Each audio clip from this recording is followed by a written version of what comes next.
नमस्कार, राज cable network में आपका स्वागत है। मैं हूं रश्मि सिंह और आप देख रहे हैं सिटी हलचल की साप्ताहिक गतिविधियां। आइए एक नजर डालते हैं इस सप्ताह की प्रमुख गतिविधियों पर।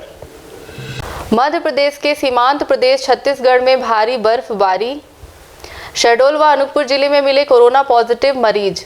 चचाई में आज भी चल रही है आपदा रसोई। भोपाल से आने वाली गैस वाहन का होता है सैनिटाइज। मजदूरों का पलायन लगातार जारी, पैदल चलने को मजबूर। मध्य प्रदेश के सीमांत प्रदेश छत्तीसगढ़ में विगत दिनों हुई भारी बर्फबारी से किसानों और कच्चे मकान के निवासियों को भारी नुकसान का सामना करना पड़ा। मध्य प्रदेश के सीमांत प्रदेश छत्तीसगढ़ के बहुत शहरों और गांवों पर विगत दिनों भारी बारिश, तेज आंधी के साथ जमकर बर्फबारी हुई।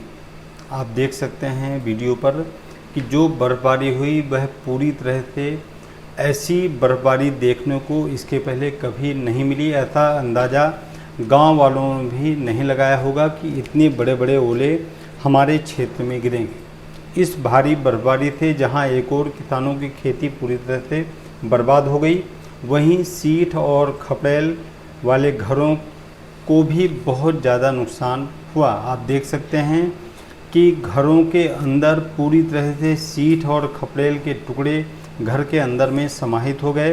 वहीं दूसरी ओर कुर्सी भी पूरी तरह से टूट गई, छप्पड़ पूरी तरह से बर्बाद हो गए। बाहर खड़े गाड़ियों के शीशे भी टूटकर पूरी तरह से ख़त्म हो गए। ऐसी स्थिति पर केवल आम लोगों को ही नुकसान नहीं हुआ, बल्कि जंगलों में रह रहे बंदर, पक्षी या अन्य जानवरों की भी बहुत संख्या में मौत हुई। आप देख सकते हैं वीडियो में कि जिस तरह से बर्फबारी हो रही है, बर्फबारी होने पर पानी के जो उछाल आपको दिखाई दे रहे हैं, उससे ही आप अंदाज़ा लगा सकते हैं कि बर्फबारी का अंदाज़ा क्या रहा होगा। हालांकि किसानों ने, ग्रामीणों ने ऐसा अंदाज़ा नहीं लगाया था कि इतनी भारी और बड़ी बर्फबारी हमारे क्षेत्र में होगी, लेकिन मौसम का तकाजा किसी को समझ में नहीं आया और इस तरह की बर्फबारी से काफ़ी नुकसान ग्रामीणों को और किसानों को झेलना पड़ा। कोरोना संक्रमण को देखते हुए विगत दिनों जिला कलेक्टर अनूपपुर व पुलिस अधीक्षक कार्यालय में कार्यरत कर्मचारियों का थर्मल स्क्रीनिंग किया गया। यदि हम समूचे अनूपपुर जिले की बात करें तो कोरोना संक्रमण को देखते हुए हालांकि केवल अनूपपुर ही नहीं बल्कि अनूपपुर जिले में थर्मल स्क्रीनिंग का प्रयास लगभग घर घर जाकर किया जा रहा है। इसी बात को लेकर अनूपपुर जिले के पुलिस कर्मियों को कराया गया स्वास्थ्य परीक्षण। पुलिस अधीक्षक अनूपपुर श्रीमती किरणलता किरकिट्टा के निर्देशन में विश्वव्यापी कोविड-19 महामारी को ध्यान में रखते हुए जिले के समस्त थानों, चौकियों में पदस्थ पुलिसकर्मियों एवं विशेष सशस्त्र बल के करीब 600 पुलिसकर्मियों का मेडिकल टीम के द्वारा थर्मल स्क्रीनिंग एवं स्वास्थ्य परीक्षण कराया गया। सबसे बड़ी बात यह है कि लगभग 24 घंटे पुलिस बल कहीं न कहीं जो भी उनके पॉइंट निश्चित किए जाते हैं वहां पर वह तैनाती पर लगे रहते हैं। साथ ही भीड़ भाड़ के एरिया पर भी उनकी मौजूदगी लगातार बनी रहती है। साथ ही बाहर से आए हुए लोगों के संपर्क में भी पुलिस बल लगातार लगा रहता है, जिसको लेकर यदि हम अनूपपुर पुलिस अधीक्षक की बात करें तो वह उनकी सक्रियता के बाद सारे पुलिस बल का थर्मल स्क्रीनिंग करवाया गया, जिसको लेकर किसी भी प्रकार की ऐसी स्थिति उत्पन्न नहीं हुई जहां पर लोगों को शंका का माध्यम उत्पन्न होना पड़े और सभी पुलिसकर्मी पूरी तरह से स्वस्थ पाए गए। चचाई में चल रहे आपदा रसोई से गरीब व मजदूरों की आस आज भी बंधी हुई है। लॉकडाउन के बाद से ही स्थानीय पत्रकारों व समाज सेवियों द्वारा बेहतर ढंग से आज भी आपदा रसोई चलाई जा रही है। लॉकडाउन की बात की यदि हम बात की जाए तो चचाई क्षेत्र में 3 अप्रैल से सतत आज लगभग, यदि हम अप्रैल की बात करें, मई की बात करें तो दोनों पहर क्षेत्र के दिनहीन, निराश्रित, असहाय, गरीब मजदूरों, विकलांगजनों के अलावा दूसरे राज्यों से अपने घरों को सैकड़ों किलोमीटर पैदल चलकर गुजर रहे राहगीरों को भोजन करा रहे हैं। सबसे बड़ी बात यह है कि चचाई के प्राथमिक स्कूल में 3 अप्रैल को पंडित दीनदयाल जनता रसोई का शुभारंभ किया गया था। इन कोरोना योद्धाओं ने ठाना है कि वह लॉकडाउन रहने तक क्षेत्र में कोई भी भूखे पेट नहीं रहेगा, वह हमेशा इसके लिए तत्पर रहेंगे। एक बार फिर चचाई कोरोना योद्धाओं की टीम को लोगों ने सलाम दिया और लोगों ने यह भी उम्मीद की कि लगातार उनका यह प्रयास जारी रहे। जैसे भी उनको सहायता की उम्मीद होगी, लोग उन्हें सहायता प्रदान करेंगे। और सबसे बड़ी बात यह है कि चचाई के उस क्षेत्र में रहने वाले सभी पत्रकार बंधु, समाज सेवी से जुड़े हुए नवयुवक लगातार उस कार्य के लिए अपनी मेहनत को अंजाम दे रहे हैं और घर घर लोगों को पहुंचाकर उन्हें भोजन की व्यवस्था भी उपलब्ध करवा रहे हैं। देखना है, लॉकडाउन की समय अवधि लगातार बढ़ते जा रही है। वर्तमान समय पर 17 मई तक इसे बढ़ा दिया गया है। उसके बाद भी यह रसोई लगातार चालू है और आगे उसके बढ़ने के बाद यह रसोई आगे कब तक चलती है, यह भी देखना होगा। कोरोना वायरस संक्रमण को देखते हुए पसान नगर पालिका क्षेत्र में भोपाल से आने वाले गैस वाहन को हर बार सैनिटाइज करने के बाद ही गोदाम में प्रवेश कराया जाता है। यदि हम पसान नगर पालिका क्षेत्र की बात करें तो केवल पसान नगर पालिका ही नहीं बल्कि एसईसीएल कंपनी द्वारा भी पूरे क्षेत्र को सैनिटाइज करने के कार्य में किसी भी प्रकार की कोताही नहीं बरती जा रही है। यदि हम प्रत्येक दिवस की बात करें तो किसी न किसी वार्ड में उस वार्ड को सैनिटाइज करने का कार्य लगातार जारी रहता है। सबसे बड़ी बात यह है पसान नगर पालिका के लिए कि जब भी पसान नगर पालिका क्षेत्र में भोपाल से गैस सिलेंडर लेकर जो भी वाहन यहाँ पर प्रवेश करता है, उस पूरी गाड़ी को और उसमें लदे हुए सिलेंडरों को भी सैनिटाइज किया जाता है। यह एक बहुत ही राहत की बात पसान नगर पालिका क्षेत्र के लिए है। खासकर यदि हम भोपाल की बात करें तो वहाँ पर बहुत सारे कोरोना से संक्रमित मरीज पाए गए हैं और वहीं से जब गाड़ी आती है तो लोगों के मन में एक शंका उत्पन्न हो जाती है। लेकिन आप देख रहे हैं कि नगर पालिका के सामने ही गाड़ी को रुकवाकर पूरी तरह से उसे सैनिटाइज किया जाता है। सैनिटाइज करने के बाद ही उस वाहन को भालूमाड़ा के अंदर प्रवेश करने की अनुमति दी जाती है। यह एक पसान नगर पालिका के लिए बहुत ही अच्छा संकेत है। वर्तमान समय पर समूचे अनूपपुर जिले में स्वास्थ्य कर्मियों द्वारा घर घर जाकर थर्मल स्क्रीनिंग की जा रही है। साथ ही जो व्यक्ति संदेह के दायरे में आता है उनकी जानकारी स्वास्थ्य विभाग को दी जा रही है।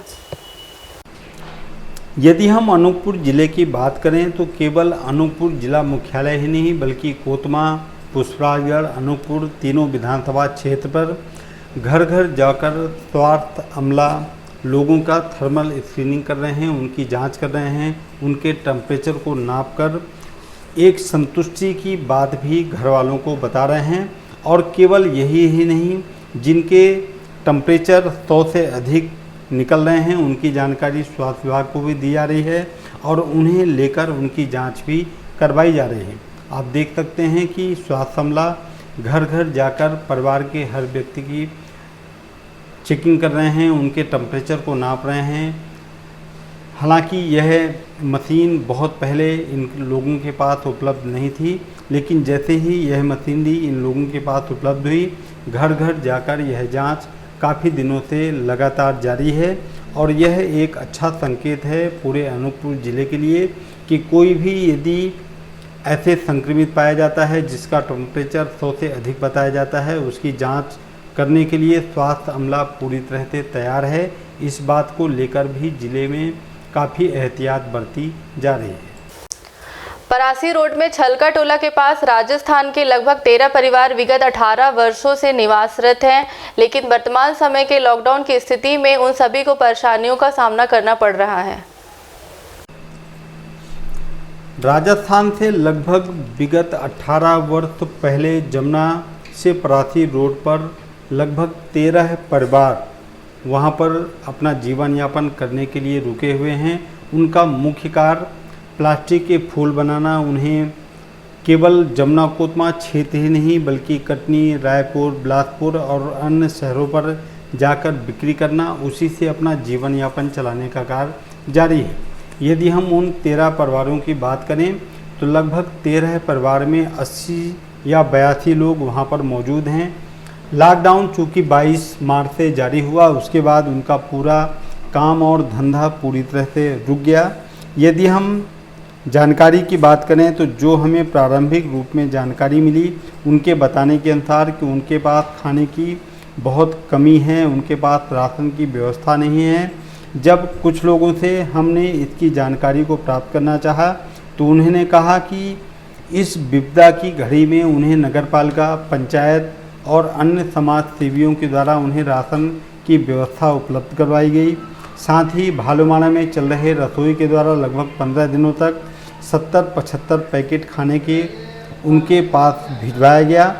लेकिन उनका यह कहना है कि हमारे पास वर्तमान समय पर राशन की कमी है, हमारे पास बहुत सारे बच्चे हैं जिनको भोजन के अलावा कोई दूसरी चीज़ उपलब्ध नहीं हो पा रही है। यह उनके लिए सबसे बड़ी विषम परिस्थितियाँ हैं। इस संबंध में जब हमने एक पुरुष और वहीं पर मौजूद एक स्त्री से चर्चा की तब उन्होंने अपनी आप बीती हमें इस तरह से सुनाई। मैं देख रहा हूँ काफ़ी संख्या में आप लोगों का चूल्हा कभी जलता है क्या? कभी जलता है, कभी नहीं जलता है। 4-5 दिन से जल रहा था, आज से नहीं जल रहा। क्यों नहीं जल रहा है? नहीं है कुछ राशन पानी, तो क्या करें? राशन पानी नहीं। तो कोई राशन आपको देता है यहाँ पर? 5 दिन हो गए थे, रगन पाल का नहीं कहते हैं, उधर से आए थे 5-5 किलो पीसी और दाल चावल, बस वही थे, वही बना बना के खा लिए। कल शाम को पूरी दी थी, वो खा के सो गए। मैं देख रहा हूँ बहुत सारे छोटे छोटे बच्चे। हाँ, बहुत बच्चे बच्चों हैं। को आप कैसे करते हैं? क्या करते हैं, भूख लगती है तो गांव में मांगने भेज देते हैं, और क्या करें, भूखे गाँव बैठे से रहते। मिलता है जब आप गाँव में जाते हैं? कच्चा चावल दे देते हैं, बासी रोटी दे देते हैं, वो ले आते हैं, वही खिला देते हैं। अच्छा, मैं देखता हूँ काफ़ी संख्या में आप लोग यहाँ पर हैं। यदि कोई बीमार पड़ गया, किसी की तबीयत खराब हो गई, तब आप लोग क्या करते हैं? क्या करते हैं, तो बैठे रहते हैं। बीमार हैं पूरे बच्चे, तो कहाँ जाएंगे? कितने बच्चे आंगनबाड़ी में जाते रहे होंगे? कितने बच्चे, कितना जाओ? कितने बच्चे जाते होंगे? 10-11 जने जाते हैं। तो आंगनबाड़ी की ओर से कुछ मिलता है आप लोगों को? नहीं मिल रहा, कुछ भी नहीं। कुछ नहीं मिल रहा। गाँव वालों को तो आंगनबाड़ी का मिलता है, इधर पर बच्चे को नहीं मिलता है। सरकार ने बोला है कि जिनके पास राशन कार्ड नहीं है, गरीबी रेखा का, उनको भी 5-5 किलो मुफ्त में राशन मिलेगा। नहीं मिला। आप लोगों को मिला कि नहीं? नहीं मिला। उधर भी गए थे, उधर भी राशन खुला था, उधर भी गए दौड़ लगा के, उधर भी गए, दोनों तरफ गए, नहीं मिला। और सरपंच के पास गए, उधर भी नहीं मिला। सरपंच क्या बोला? कि उधर राशन पे चले जाओगे, तो राशन पे गए तो उधर भी नहीं मिला। फिर उधर चले जाओ तो उधर गए तो नहीं मिला। फिर वो मुँह से बोलता ही नहीं, कहता है आऊँगा आऊँगा आऊँगा, कोई नहीं आता। नहीं आता है। मैं देख रहा हूँ कि काफ़ी संख्या में आप लोग यहाँ पर। बहुत संख्या में है साहब, लेकिन बच्चे बहुत दिख रहे हैं, छोटे छोटे बच्चे। हाँ बच्चे भूखे हैं तो अब क्या करें साहब। अब कोई आ जाता है व्यक्ति, आप जैसे आ गए, आपने भिजवा दिया तो खा लेते हैं। नहीं कहाँ जाए, मांगने के लिए जाते हैं तो उधर से भी भगाते हैं, चलो कोरोना भाग लग जाए। बड़े लोग जाते हैं तो पुलिस वाले मारते हैं। अब जाएँ तो कहाँ से जाएँ। कितने साल से यहाँ आप लोग हैं? 18-19 साल हो गई यहाँ पे हमको रहते हुए। यहाँ पानी की भी कोई समस्या नहीं है सर। नहीं, आप लोग 18-19 साल से हैं, फिर भी केवल पन्नी का घर आप लोगों का दिखता पन्नी का है साहब, कोई आता ही नहीं, कोई पूछे ही नहीं करता है साहब। अब हम लोग कहाँ जाए। कलेक्टर का पास भी गए थे तो उसने पूरा लेके वहीं पे रख दिया, अब तक कोई चर्चा ही नहीं चली उसकी। बारिश में क्या करते हैं? बारिश में तंबू लगा के ऐसे ही रहते हैं, और क्या, कीड़ा मकोड़ा। कोई लाइट भी नहीं है, लाइट की बोले तो लाइट भी नहीं सुनते हैं। कुआं की बोली, नल की बोली तो नल भी नहीं लगाया किसी ने। अब दूसरे के यहाँ 2 गाली सुन के पानी भरने जाते हैं तो बेचारा कितना दूर जाना पड़ता है पानी? सामने जाना पड़ता है। कुआं है कि हैंड पंप? कुआं है। कुआं है। हाँ, 10 किलोमीटर। वो आप लोगों का 20 गाली सुनते हैं जब वो पानी पीते हैं। मुख्य रोजगार आप लोगों का क्या है? मुगरो फूल बना के खाते हैं, मांग के भी खा लेते हैं। हाँ। अब गाड़ी चल रही ना घोड़ा चला, अब कहाँ जाएं मांगने के लिए, कहाँ धंधा करते हैं। अब कोई बस होती तो बैठ के अपने निकल जाते, वहाँ धंधा कर जाते। अब गाड़ी में चले जाते हैं। तो जैसे 20-22 मार्च से लॉकडाउन चालू हुआ, हाँ, तो उसके बाद आप लोगों को मदद किसने किसने की? बस वहीं से आया था अपने राजा भैया बताते हैं यहाँ से जमुना में। हाँ, नगर पालिका की ओर से कोई मदद? हाँ आई थी, एक बार आए थे, अभी दे गए थे उसने। हाँ, थोड़ा बहुत। आप लोग पंचायत क्षेत्र में हैं, पंचायत की ओर से कोई मदद? पंचायत क्षेत्र से तो कुछ एक दाना नहीं मिला साहब। तो आप लोग जाके थाने में या किसी अधिकारी के पास गए थे, थाने में भी गए थे। अच्छा, हाँ, तो उनकी ओर से कोई मदद? अब उसने बोला कि अब कहाँ नगर पालिका जाओ। नगर पालिका थाने वाले क्या बोलेंगे। तो आप लोगों के पास अभी यदि वर्तमान की बात करें तो राशन पानी है कि नहीं? अभी कहाँ खत्म हो गया, दिया था तो 5-5 किलो चावल दिया तो 5 दिन हो गए साहब, खा लिया। बच्चे इतने देखे घर में 5-5 4-4 बाल बच्चे हैं। तो कुल कितने परिवार हैं यहाँ पर? 78 आदमी हैं यहाँ पे। 78 आदमी। परिवार कितने हैं? परिवार 14 परिवार है। 14 परिवार। हाँ 14 परिवार में कुल मिला के 78 आदमी, छोटे बड़े बच्चे संभाल रहे हैं। मूलतः आप लोग हैं कहाँ? वो तो राजस्थान के हैं। पहले बहुत साल हो गए, बाप दादे परदादे निकले आए थे, बाढ़ आई थी कोई मतलब खाना बदोश जीवन। हाँ जैसे खाना बदोश है जीवन बिता रहे। राजस्थानी परिवारों की मदद करने के लिए भालूमाड़ा निवासी सच्चिदानंद पांडे द्वारा कई बार स्वयं के व्यय से भोजन बनवाकर उन्हें भोजन करवाया गया। छलका टोला के सामने रह रहे वही राजस्थानी परिवार जिसकी सूचना भालूमाड़ा स्थित काली श्रमिक सच्चिदानंद पांडे को जैसे ही इस बात की जानकारी मिली कि उनके पास भोजन की व्यवस्था की दिक्कत हो रही है, तो वह स्वयं के खर्चे से अपने परिवार के साथ मिलकर घर में ही भोजन की व्यवस्था बनवाकर वहां पर जाकर प्रत्येक व्यक्ति को, चाहे वह बड़ा हो छोटा हो, सभी को एक एक पैकेट खाने की व्यवस्था उपलब्ध करवाए। केवल यह एक दिन ही नहीं बल्कि उन्होंने कुल मिलाकर 2 दिन तक उन्हें भोजन की व्यवस्था वहां पर उपलब्ध करवाई। यह एक बहुत ही अच्छी पहल है।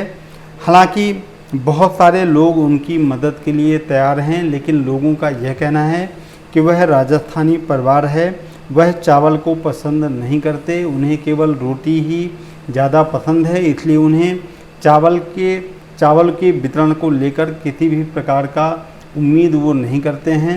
फिर भी लोगों के अंदर उनके प्रति काफ़ी सहानुभूति का आलम दिखाई देता है और लोग उनकी मदद करने के लिए पूरी तरह से तैयार हैं। आप देख सकते हैं कि वह अपने परिवार के साथ भोजन के पैकेट छोटे बच्चों को, बड़े बूढ़े जितने भी लोग हैं सभी को पैकेट प्रदान कर रहे हैं। कोरोना संक्रमण को देखते हुए पसान व कोतपा नगर पालिका क्षेत्र में कुछ वार्डों के लोगों ने रास्ते को पूरी तरह जाम कर दिया है, लेकिन उसके बाद भी ग्रामीण जन बाहर निकलने से बाज नहीं आ रहे हैं। कोरोना संक्रमण को लेकर यदि हम बात करें तो बहुत सारे न्यूज़ चैनलों पर बहुत सारे ग्राम या शहरों को पूरी तरह से सील कर दिया गया है। हालांकि यह प्रयास पहले प्रशासन के द्वारा किया गया, लेकिन बहुत सारे ग्रामीण अंचलों में भी गांव को पूरी तरह से गांव के रास्तों को सील कर दिया गया। यदि हम जमुना कोतमा क्षेत्र की बात करें तो यहाँ पर भी कई जगह कुछ वार्डों में, कुछ गांव में रास्तों को पूरी तरह से बंद करने का प्रयास किया गया, लेकिन यह केवल दिखावा ही दिखाई दे रहा है। कारण कि लोगों ने रास्ते को बंद करने का प्रयास तो किया। यदि वह रास्ते को बंद करने का प्रयास कर रहे हैं तो गांव वालों को बिल्कुल भी गांव से बाहर नहीं निकलना चाहिए, लेकिन केवल रास्ते को बंद करने का दिखावा ही दिखाई दे रहा है। बल्कि गांव के लोग पूरी मात्रा में अपने गांव से बाहर आने जाने में लगे हुए हैं, लोगों से संपर्क में रहते हैं। तो फिर उनके इस संक्रमण को लेकर जो गांव की रास्तों को पूरी तरह से बंद किया गया है, वह किसी भी प्रकार का उसका हल निकलता हुआ दिखाई नहीं देता है। हमने जब कुछ जगहों पर जाकर वहां का दौरा करना चाहा, वहां की जानकारी लेनी चाहिए, तो रास्ते को भले ही लोगों ने बंद कर दिया है, लेकिन उसके बगल से एक ऐसा रास्ता भी बना हुआ है जिससे गांव के ही लोग लगातार आना जाना कर रहे हैं। तो निश्चित रूप से उस रास्ते की बंदिश किसी भी प्रकार का मुख्य रास्ता दिखाई नहीं दे रहा है। हालांकि भारत सरकार ने 1 मई से मजदूरों को अपने प्रदेश पहुंचाने के लिए रेल सेवा का शुभारंभ कर दिया है, लेकिन आज भी बहुत सारे मजदूर रास्ते के सहारे अपने गांव जाने के लिए मजबूर हैं। यदि हम अन्य राज्य में फंसे हुए मजदूरों की बात करें तो लगातार लॉकडाउन के बाद से पैदल के सहारे ही रास्ते से मजबूर होकर उन्हें अपने गांव जाने के लिए मजबूर होना पड़ रहा है। कोई 100 किलोमीटर, कोई 200 किलोमीटर, कोई 1000 किलोमीटर, कोई 2500 किलोमीटर अपने पैर के सहारे ही गांव पहुंचने के लिए मजबूर हो रहे हैं। वर्तमान समय की यदि हम बात करें तो अन्य राज्यों में फंसे हुए मजदूरों को किसी भी प्रकार की सहायता न मिलने से आज भी वे अपने परिवार के साथ भूखे प्यासे केवल पैदल के सहारे ही रास्ते के संपर्क में आकर अपने गांव निकलने के लिए मजबूर हैं। आप देख सकते हैं कि काफ़ी संख्या में मध्य प्रदेश छत्तीसगढ़ की सीमाओं पर रास्तों पर मजदूर आज भी दिखाई दे रहे हैं। सबसे बड़ी बात यह है कि हर प्रशासनिक अधिकारियों को इस बात की जानकारी है, लेकिन कोई भी उन्हें रोककर उनकी व्यवस्था करने से पीछे ही हटते दिखाई दे रहे हैं। सवाल यह उठता है कि बहुत जगह, बहुत स्थानों पर उनके रहने खाने की व्यवस्था की उतनी मौजूदगी उपलब्ध नहीं है। इसी कारण हर व्यक्ति या प्रशासनिक अधिकारी यह चाहते हैं कि वह रास्ते के सहारे ही अपने गांव की ओर निकल जाएं। हालांकि भारत सरकार ने 1 मई से मजदूरों के लिए ट्रेन की व्यवस्था उपलब्ध करवा दी है और एक राज्य से दूसरे राज्य पर मजदूरों को ले जाने का प्रयास भी प्रारंभ हो गया है, लेकिन आज भी बहुत सारे मजदूर पैदल के सहारे ही रास्ते के संपर्क में अपने गांव जाने के लिए मजदूर हैं।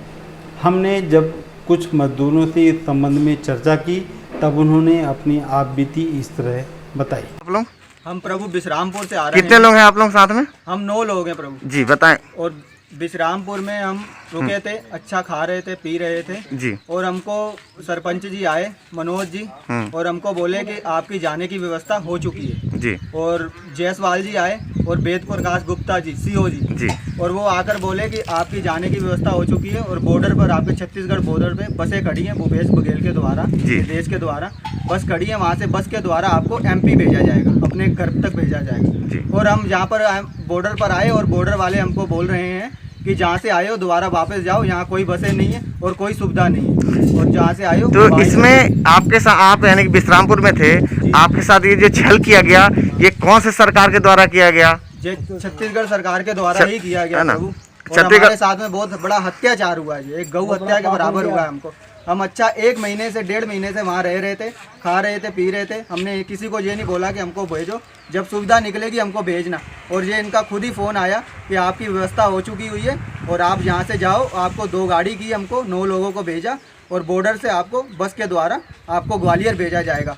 और बॉर्डर पर आकर बोले कि लोग बोल रहे हैं, जो बॉर्डर पे खड़े रहते हैं वो बोल रहे हैं कि आप जहाँ से आए हो वहाँ ही छत्तीसगढ़ में जाओ, यहाँ कोई सुविधा नहीं है, यहाँ कोई बस खड़ी है। और हमको ये छोड़कर रात को भाग गए 2 गाड़ी वाले। अच्छा, आप लोग रात में कितने बजे यहाँ पहुँचे थे? रात को हम 12 बजे पहुँचे थे और वो ये बोल रहे थे कि हमको यहाँ तक छोड़ दिया और जंगल से आप बॉर्डर पार करके पैदल निकल जाओ, आपकी जहाँ व्यवस्था है। अच्छा, ऐसा भी बोला गया? ऐसा बोला गया। और हमको ये बोल देते, वहाँ पहले ही बोल देते विश्रामपुर में, तो हम अब आगे कदम ही नहीं उठाते। तो हमको ये झूठ बोलकर यहाँ लाया गया कि आगे बस खड़ी है बॉर्डर के पास, छत्तीसगढ़ बॉर्डर पे, वहाँ से आपको ग्वालियर भेजा जाए। जोर से गाड़ी गलौज भी निकाला है और डंडा भी एकदम मार दिया बाबा जी के। हमने बोला कोई बात नहीं, गलती हो जाती है इंसान से। कहते हैं नहीं, आप कैसे आए हो, उसी तरह वापस चले जाओ। यानी कि को प्यार की बात, यानी कि छत्तीसगढ़ बॉर्डर में आपके साथ मारपीट भी की गई? मारपीट भी किया, बड़ा गलती काम किया। और ये बोल रहे थे कि वहाँ कैमरे लगे और हमारी नौकरी का सवाल है, ये जंगल की साइड से जाओ और वहाँ भालू आलू हमको कोई, आपकी तो नौकरी है, हमारी जान की कोई परवाह नहीं है, हमारी भी तो जान है। आप तो अपनी नौकरी के चक्कर में लगे, हमारा भी तो कुछ गरीब लोगों का, इंसानों का सोचो। बड़ा दुरुपयोग किया उन्होंने, बहुत दुरुपयोग किया। ऐसा कभी दुरुपयोग होना नहीं चाहिए। इतना बड़ा शासन है छत्तीसगढ़, शासन के अंदर भी ऐसे गलत काम किए हैं। हमारी MP सरकार ने पानी मांगने के लिए गए हैं तो बोल रहे कोई पानी आनी नहीं है, यहाँ से जहाँ से आए हो छत्तीसगढ़ में दोबारा वापस वहीं जाओ। पानी तक नहीं दिया। MP वालों ने बहुत सत्कार किया, बहुत पानी पूरी पिलाया, बहुत प्यार किया है, अपने घर जैसे ही प्यार किया है। और उनकी हमेशा विजय होती रहेगी, माता रानी इनके बेड़े पार करेगी। वर्तमान स्थिति को ध्यान में रखते हुए अनूपपुर जिला कलेक्टर ने जिले वासियों को अपना संदेश देकर उन्हें सुरक्षित रहने व आदेश के पालन के लिए कहा। यदि हम अनूपपुर जिला कलेक्टर की बात करें तो प्रारंभिक तौर से ही जब से कोरोना वायरस का संकट पूरे देश में सुनने को आया, उसके बाद से काफ़ी मुस्तैदी के साथ अनूपपुर जिले को सुरक्षित रखने के लिए यहाँ पर कोरोना का एक भी मरीज ना मिले, इस बात को लेकर काफ़ी सक्रिय दिखाई दे रहे हैं। आए दिन वो अपना संदेश लोगों के लिए प्रसारित करते हैं, लोगों को बहुत सारे संदेश देकर उन्हें नियमों का पालन करने का भी आदेश देते हैं। आप सुन सकते हैं कि आखिर उन्होंने लोगों के लिए क्या संदेश प्रेषित किया। नमस्कार। अनूपपुर ज़िले के सभी ग्रामीणों और नागरिकों को कलेक्टर अनूपपुर का नमस्कार। आज आपको इस वीडियो मैसेज के माध्यम से हम ये बताना चाहेंगे कि किस कारणों से हमको विगत 2 दिवसों से ज़िले में कर्फ्यू लगाना पड़ा और क्यों हमको तीसरे दिन भी ज़िले के कुछ हिस्सों में कर्फ्यू लगाने की आवश्यकता महसूस हुई। जैसा कि आपको मालूम है कि हमने 26 तारीख को एक आदेश करके ये निर्देशित किया था कि 27 तारीख से हमारे ज़िले में लॉकडाउन में कई तरह की छूट दी जाएगी। ग्रामीण क्षेत्रों में लगभग सभी दुकानें खुल सकती हैं और नरेगा और अन्य सभी कार्य किए जा सकते हैं। शहरी क्षेत्रों में हमने सुबह 10 से 4 बजे तक चिन्हित दुकानें खोली थी, जिसमें बाजार के 60 से 70% दुकानें खुल सकती थी, जिसमें किराना की दुकानें, साथ ही मांस मंडियां, इसके अलावा बिजली की दुकानें, मोबाइल की दुकानें और बहुत सारे की दुकानें हमने खोलने की अनुमति दी थी। लेकिन आपको मालूम है कि अचानक से ये सूचना प्राप्त हुई कि शहडोल में दूसरे ज़िलों से या दूसरे राज्यों से आए हुए 2 मरीज़ कोरोना पॉजिटिव पाए गए और ऐसे ही प्रकरण डिंडोरी से भी आया था। लेकिन डिंडोरी में आए हुए पॉजिटिव लोगों के संपर्क में कोई अनूपपुर ज़िले का व्यक्ति नहीं था और इसलिए हमने फिर कर्फ्यू लगाने की आवश्यकता हमको डिंडोरी के प्रकरण के बाद आवश्यक महसूस नहीं हुआ। परंतु शहडोल में जो 2 केसेस आए थे और आज एक तीसरा केस भी शहडोल में पॉजिटिव पाया गया है, ये तीनों ही शहडोल ज़िले में बाहर से लौट कर आए हैं। इनमें से 2 व्यक्तियों के संपर्क में तो अनूपपुर के किसी व्यक्ति के आने की सूचना नहीं है, परंतु एक व्यक्ति जो पॉजिटिव आया है उसके संपर्क में 3 ऐसे व्यक्तियों की सूचना मिली थी जो उसके साथ ही महाराष्ट्र से शहडोल तक आए थे और फिर वो तीनों व्यक्ति शहडोल से अनूपपुर में अपने गांव की तरफ प्रस्थान किए थे। क्योंकि हमें ये क्लियर नहीं था कि उन 3 व्यक्तियों ने और कितने लोगों को संपर्क किया होगा और कहाँ कहाँ वो गए होंगे, इसलिए कर्फ्यू लगाकर उन तीनों लोगों को आइसोलेट करना आवश्यक था।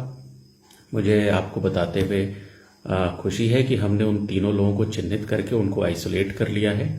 साथ ही उन 3 लोगों ने और किन किन को संपर्क किया होगा इसकी भी पूरी सूचना हमको मिल चुकी है और जिन भी लोगों से उनका अनूपपुर ज़िले में आगमन से लेकर अब तक जिस भी व्यक्ति से वो संपर्क में आए थे उन सबको भी चिन्हित कर लिया है और उन सब यदि उनमें कोरोना टेस्ट पॉजिटिव आता है तो जैसा प्रोटोकॉल होगा हम वैसे आगे की कार्रवाई करेंगे।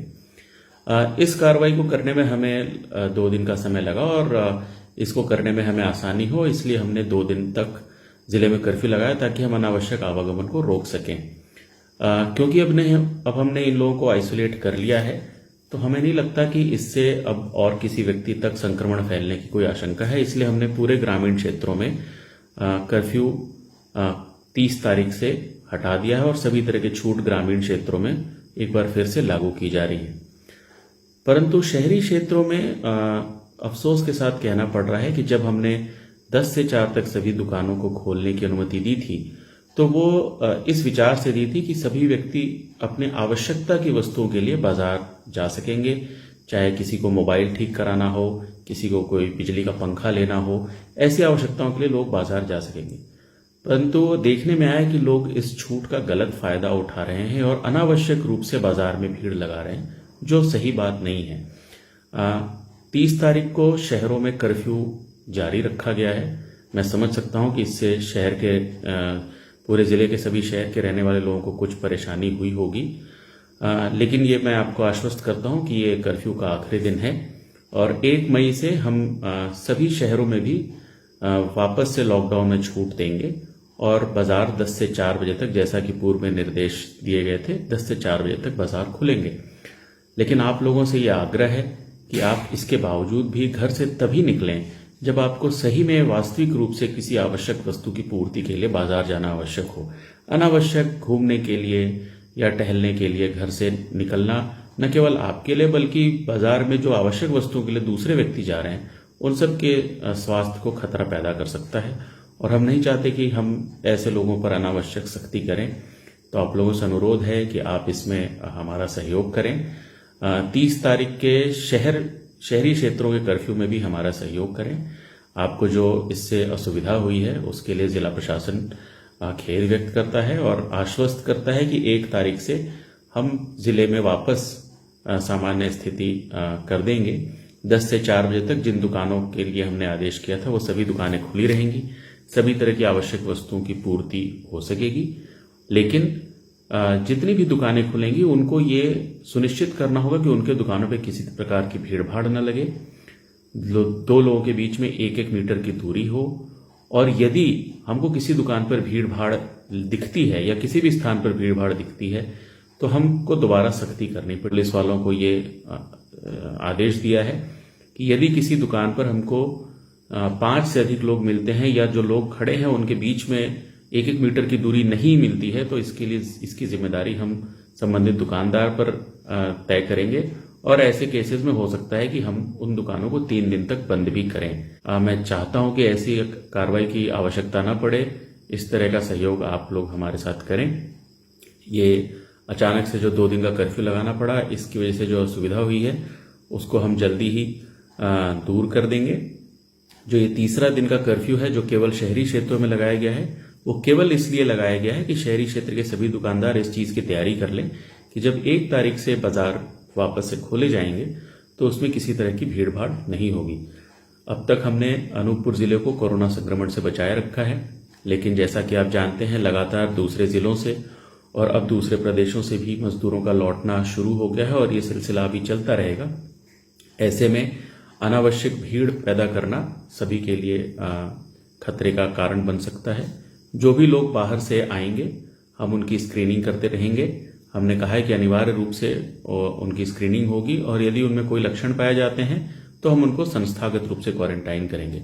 यदि लक्षण नहीं पाए जाते हैं तो भी उनको 14 दिन के लिए उनके ही घर पे क्वारंटाइन रहने के निर्देश दिए जाएंगे।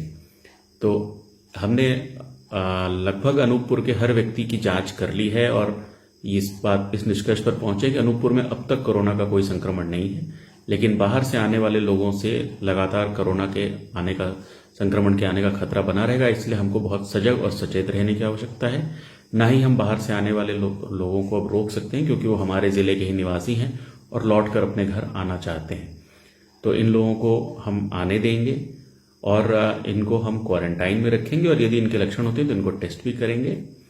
जहां तक शहडोल के पॉजिटिव केस में के संपर्क में आए हुए 3 व्यक्तियों की बात है, हमने उनके सैंपल टेस्टिंग के लिए भेजे हुए हैं और जैसा भी उनका परिणाम होगा हम आप सभी से साझा करेंगे। और उनको हमने आइसोलेशन में रखा है तो इस बात की का कोई खतरा नहीं कि उनसे संक्रमण और किसी व्यक्ति को फैलने का डर है। आज की डेट में वो तीनों व्यक्ति भी संक्रमित नहीं कहे जा सकते, केवल वो संदिग्ध हैं क्योंकि वो संक्रमित व्यक्ति के संपर्क में रहे थे। तो मेरा आप लोगों से अनुरोध है कि प्रशासन द्वारा लिए गए उपायों में आप सहयोग करें। 30 तारीख का जो आखिरी दिन है कर्फ्यू का, जो केवल शहरी क्षेत्रों में लगाया गया है, 1 दिन के लिए और आप प्रशासन का सहयोग करें और 1 तारीख से जब हम वापस से शहरी क्षेत्रों के बाजार भी खोलेंगे तो उसमें अनावश्यक रूप से बाहर न आए, भीड़ न लगाएं और केवल आवश्यक वस्तु के लिए ही बाजार का उपयोग करें। मुझे आशा है कि जिस तरह से पिछले कई दिनों से आपने प्रशासन का सहयोग किया है आप आगे भी करते रहेंगे और हम एक अपने साझा प्रयास से अनूपपुर जिले को कोरोना संक्रमण से बचाकर रख पाएंगे। धन्यवाद। अनूपपुर जिला मुख्यालय में समस्त शासकीय कार्यालयों को सैनिटाइज किया गया। हालांकि पूरे शहर को सैनिटाइज करने का कार्य पूर्व से ही जारी है।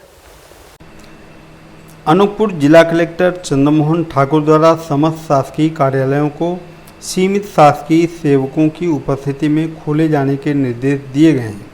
इसके साथ ही आपने यह भी निर्देश दिए हैं कि संबंधित नगरीय निकायों द्वारा कार्यालयों को नियमित रूप से सैनिटाइजेशन किया जाए। संबंधित कार्यालय प्रमुख, विभाग प्रमुख, जिलाधिकारी को कार्य के दौरान सामाजिक दूरी का अनिवार्य रूप से पालन सुनिश्चित करने के निर्देश दिए गए हैं।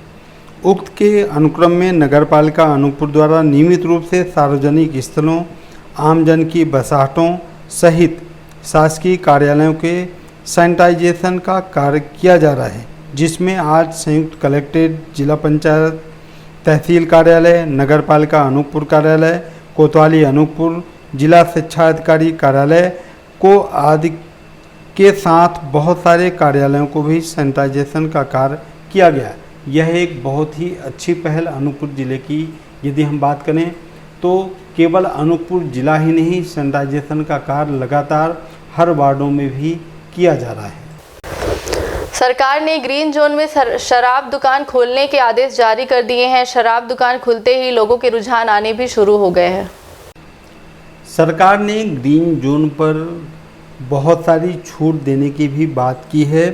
उसके संबंध में बहुत सारे नियम कानून को भी लागू करने की बात की गई है। यदि उन नियम कानूनों को लागू नहीं किया जाता है, उनका पालन नहीं किया जाता है, तो बहुत सारी दुकानों को 3 दिवस के लिए सील भी किया जा सकता है। हालांकि ग्रीन जोन पर शराब दुकान, पान दुकान को भी खोलने की इजाज़त दे दी गई है, लेकिन आप देख सकते हैं कि जैसे ही शराब दुकान चालू हुए, लोग शराब के नशे में शहरों के गलियों पर झूमते हुए दिखाई दे रहे हैं, जो इस विपरीत परिस्थितियों पर बेहतर संकेत समाज के लिए बिल्कुल भी नहीं है। देर से सही लेकिन अन्य राज्यों में फंसे मजदूरों को घर वापसी के लिए रेलवे ने ट्रेन चलाने की शुरुआत कर दी है, जो मजदूरों के लिए अच्छे संकेत हैं। देर से ही सही लेकिन 1 मई से अन्य राज्यों में फंसे हुए मजदूरों को उनके प्रदेश में पहुंचाने के लिए भारत सरकार ने विशेष ट्रेनें चालू करवा दी हैं। हालांकि एक बोगी में केवल 54 मजदूर या श्रमिक या यात्री ही उस पर प्रवेश कर सकते हैं। हालांकि यदि आप स्टेशनों की वहां की स्थितियों को देखें तो काफ़ी सावधानी के साथ मजदूरों को ट्रेन में प्रवेश करवाया जा रहा है। साथ ही एक सीट पर केवल एक ही व्यक्ति बैठ सकता है। यह बहुत बड़ी राहत की बात है। हालांकि मजदूर काफ़ी सैकड़ों किलोमीटर पैदल के रास्ते ही अपने गांव चलने को मजबूर हो गए थे, लेकिन देर से ही सही भारत सरकार की यह पहल मजदूरों के लिए एक जीवनदायिनी संकेत हो सकते हैं। 1 मई से प्रारंभ होने वाले ट्रेनों को लेकर मजदूरों के अंदर काफ़ी उत्साह देखने को मिल रहा है और लोग अपने नाम पते भी स्थानीय अधिकारियों को लिखाकर जाने के लिए पूरी तरह से तत्परता दिखाई दे रहे हैं। कोरोना संक्रमण से अगर जीतना है तो सभी को ये जिम्मेदारी अहम है। इसी संदर्भ में जन अभियान परिषद के सदस्य रंगोली, दीवार लेखन व अन्य कार्यों के सहारे लोगों को जागरूक करने में लगे हैं। यदि सभी को कोरोना संक्रमण से जीतना है तो निश्चित रूप से नियमों का पालन करना होगा। यदि हम मध्य प्रदेश की बात करें तो वर्तमान समय पर जन अभियान परिषद के युवा लोग गांव-गांव जाकर उन्हें समझाइश दे रहे हैं, उनको मास्क उपलब्ध करवा रहे हैं, सैनिटाइजर की बोतल भी उन्हें उपलब्ध करवा रहे हैं। खासकर रंगोली दीवारों पर लेखन करके उन्हें कोरोना से बचाव के सुझाव भी दे रहे हैं। यदि हम ग्राम डोला, विकासखंड कोतमा, बैहटोला या अन्य क्षेत्रों की बात करें तो वहाँ पर बहुत सारे जन अभियान परिषद के युवक युवतियाँ गाँव वालों को समझाइश देकर उन्हें समझाने का प्रयास कर रहे हैं कि कम से कम जब वो बाहर निकलें तो एक दूसरे के बीच में 1 मीटर की दूरी बनाकर रखें। घर से बाहर जब भी निकलें तो चेहरे पर मास्क लगाकर ही जाएं। साथ ही कम से कम हर घंटे अपने हाथ को साबुन या सैनिटाइजर से धोने का प्रयास करें। खाने के पहले हाथ को धोना अत्यंत आवश्यक है। इस संबंध में वे जन अभियान परिषद के सदस्यों के द्वारा गांव पर, शहरों पर रंगोली बनाकर, दीवारों पर लिखकर लोगों को समझाने का प्रयास किया जा रहा है। निश्चित रूप से यदि लोग इन बातों का समर्थन करते हैं, इन बातों को मानते हैं, तो निश्चित रूप से कोरोना को हराने में किसी भी प्रकार की दिक्कत का सामना नहीं करना पड़ेगा। इस सप्ताह की गतिविधियों को हम देते हैं यहीं पर विराम। अगले सप्ताह की नई गतिविधियों के साथ हम पुनः हाजिर होंगे। तब तक के लिए हमें दीजिए इजाज़त।